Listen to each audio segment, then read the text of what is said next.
Səsləyirəm mən sənə, əzizsən hər vaxt yenə. Mənim doğma məkanım, İmişlidir ünvanım. Yoxdur gözəllik tayı, mərdlərin qızıl payı. 48 kəndi var, İmişlimdir iftixar. Hava mülayim yaydadır, Kür Araz bu taydadır. 7 təpə gözündür, bu mil muğam düzündür. Sənə yaraşan qəzəldir, Sarısı gölün gözəldir. Doğma məkan İmişli, adı sənan İmişli. Qalsaq ayrı diyarda, fərqi yoxdur hər harda.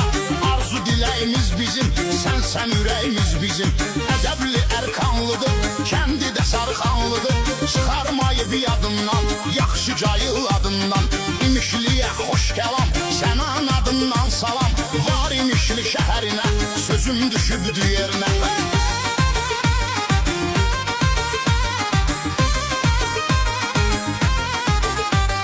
Sənan özü hörmətlidir, dosta sədaqətlidir. Yaxşılar sırasında, dost tanış arasında.